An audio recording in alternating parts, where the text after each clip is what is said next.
Hello everyone, welcome to channel of Eternal Enchanting Bliss Medicine. I am Siddhi and आज हम एक case पढ़ने जा रहे हैं. उससे रिलेटेड कुछ एनाटॉमिकल फैक्ट्स होंगे. बेसिकली लास्ट में आपको 4-5 पॉइंट्स याद करने हैं, उनका एक्सप्लेनेशन हो चुका होगा.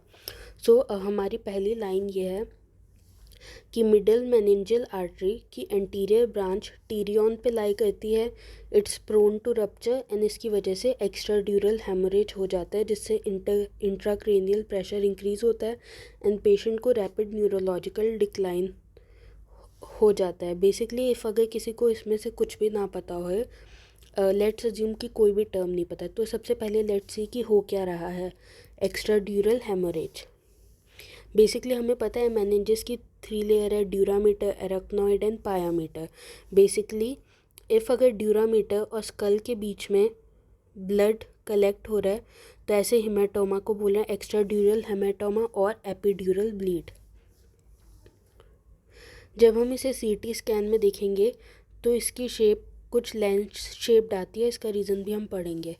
बेसिकली हमें पता है कि आर्टरीज जो हैं उनमें प्रेशर हाई होता है, पल्सेटाइल फ्लो होता है एंड रैपिड ब्लड फ्लो होता है. सो सबसे पहले Tyrion, it is the thinnest part and easily fracture हो जाता है. सबसे पहले ये मिडिल मेनिंजियल आर्टरी जो टीरियन पे लाई करती है. तो सबसे पहले देखते हैं टीरियन है क्या. तो बेसिकली हमारे स्कल में frontal bone, parietal bone, sphenoid, butterfly shape bone and temporal bone का मीटिंग पॉइंट को इन्होंने टीरियन बोला है. तो मिडल मेनिंजियल आर्टरी की anterior branch lies at Tyrion. इसका मतलब उसकी कोई पोस्टीरियर ब्रांच भी होती होगी. Let's see this diagram. Middle meningeal artery enters through foramen spinosum in the skull and इसकी posterior branch and इसकी anterior branch and here is the meeting point of 4 bones that we call Tyrion. और ये middle meningeal artery is the branch of maxillary artery, जैसे कि हम इस diagram में देख सकते हैं. अब सबसे पहले ये केस प्रेजेंट कैसा होएगा कि मान लीजिए कि पेशेंट के लेटरल साइड में कोई हेड इंजरी, ट्रॉमा और ब्लंट फोर्स. तो सबसे पहले brief loss of consciousness and then regaining consciousness for a while, इसे बोलते हैं लूसिड इंटरवल. एंड उसके बाद वापस सडन डिट्योरेशन हो जाएगा उसके हेल्थ में. एंड सडन डिट्योरेशन क्योंकि इंट्राक्रेनियल प्रेशर बढ़ रहा है तो उससे वहाँ पे स्ट्रक्चर्स कंप्रेस होने लग जाएंगे. और ये लूसिड इंटरवल आया, इसका रीज़न ये क्योंकि जब आर्टरी रप्चर होती है तो वो ब्रेन उसे कंपनसेट करने की कोशिश करता है. इनिशियली मीन्स कोई होम्योस्टैटिक मैकेनिज्म इट ट्राइज़ कि उस ब्लीड को मतलब जल्दी कंट्रोल में लाया जा सके. बट एज बी सेड कि आर्टरी हाई प्रेशर है तो ब्लड काफ़ी पूल होता जाता है, कलेक्ट होता जाता है. नाउ रियल स्कल में देखें तो the frontal bone, the parietal bone, the sphenoid bone, temporal bone and the region terion roughly. ठीक. and this process here is the zygomatic arch. अब सबसे पहले ये जो हेमाटोमा है इसकी जो लेंस शेप्ड आई तो ये क्यों आई है. जैसे हमें पता है कि जो बोन है एंड द सूचर, तो जो ड्यूरामीटर है वो बोन से तो लूजली अटैच है बट ये सूचर के एरिया में टाइटली अटैच होता है. तो जब मिडल मेनिंजियल आर्टरी रप्चर होती है तो ब्लड का जो फ्लो है वो पील अवे कर देता है dura mater at the bone. Let's say यहाँ पे अटैचमेंट लूज हो गया but at the suture area it will still be connected क्योंकि वो वहाँ पे अडेरेंस जो थी वो टाइट थी. तो CT appears biconvex. On the other hand if अगर सबड्यूरल हेमाटोमा होता like this below the dura mater तो वहाँ पे the CT will appear crescent shape क्योंकि मीन्स वहाँ पे बोन से अडेरेंस नहीं है, it's between the dura mater and arachnoid. तो यहाँ पे सूचर एक लिमिटिंग फैक्टर नहीं है. However it can not cross mid line due to presence of falx सेरेब्रे.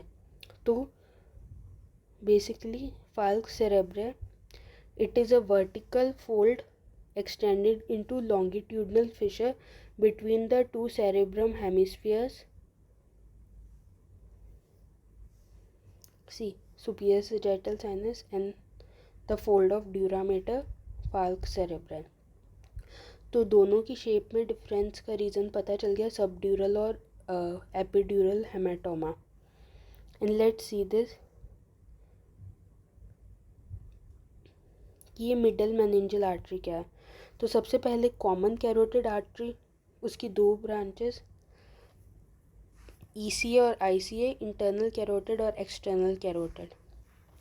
अब हम इस एक्सटर्नल कैरोटिड को फॉलो करें तो बेसिकली इसकी superficial branch superficial temporal artery and deep branch है is internal maxillary artery, and उसकी एक ब्रांच है मिडल मेनिंजियल आर्टरी जिसका interior division lies on pterion and एक पोस्टीरियर डिवीजन भी है। ये हमने डिस्कस कर लिया। Common carotid divides to internal and external. External में superficial temporal maxillary artery, and maxillary artery की largest branch is middle meningeal artery. जैसे नेम में आ रहा है मेनिंजियल आर्टरी, तो it supplies to meninges, that is one of the meninges primary supply of dura mater, and जो arachnoid है वो एवास्कुलर है, वो सेरेब्रोस्पाइनल फ्लूइड से अपना न्यूट्रिशन ले लेती है। अब क्वेश्चन ये है कि ये मिडल मेनिंजियल आर्टरी एंटर करती है स्कल में थ्रू विच फोरामेन। तो you can see this is the sphenoid butterfly shape bone, the blue colour part is the body, green colour part lesser wing, and these are the greater wings. तो greater wing में 3 foramen है, रोटेंडम, oval and spinosum. हम बोले कि spinosum से middle meningeal artery enter करती है, तो लगे हाथ स्पाइनोसम में दूसरा जो स्ट्रक्चर एंटर करता है वो है meningeal branch of mandibular nerve. ये भी देख लेते हैं। एक नर्व जो एंटर करती है meningeal branch of mandibular nerve and middle meningeal artery, that is the branch of maxillary artery. Okay, so that's all. Take away चीज़ें यही है कि the common fracture point is pterion, meeting of 4 bones, वो याद रखना है।